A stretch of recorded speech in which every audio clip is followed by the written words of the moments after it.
64 లక్షల జీవకణాలు అత్యంత వేగంగా తల్లిలోకి ప్రవేశిస్తే అందులో ఒకే ఒక్క జీవకణం మాత్రమే తల్లి గర్భంలోకి ప్రవేశిస్తుంది. అది కూడా మొండాన్ని కోల్పోయిన ఆ కణం శిరస్సుతో మాత్రమే గర్భంలోకి ప్రవేశిస్తుంది. గర్భంలోకి ప్రవేశించిన తర్వాత కేవలం 24 గంటల్లో అండాన్ని పట్టుకొని బ్రతకకపోతే ముక్కలై బయటికి వచ్చేస్తుంది.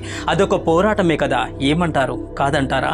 ఆ పోరాటంలో మనకు దేవుడిచ్చిన సమయం కేవలం 24 గంటలు మాత్రమే. నిలిచావా బ్రతుకుతావు, లేదంటే ముక్కలై బయటికి వచ్చేస్తావు. అలా రూపం లేకుండా వెళ్ళిన కణం రూపాంతరం చెంది రూపాన్ని పొందుతుంది. గర్భంలో కాళ్ళు చేతులు కదపలేని స్థితి, నోటితో చెప్పలేని పరిస్థితి. ఆ అంధకారంలో ఏం జరుగుతున్నా భరించాలి. క్రమంగా దేహం పెరుగుతుంది, దేహం మీద మోహం పెరుగుతుంది. గర్భంలో ఈ దేహం నేనే అంటాం, కానీ ఎలా? నీ దేహంలో ఏ భాగం నీ మాట వింటున్నప్పుడు? ఏ భాగము వినదు. వినాలి అని ప్రయత్నిస్తే మొదటికే మోసం వస్తుంది. చిన్నప్పుడు 2 అడుగులుగా ఉన్న దేహం క్రమంగా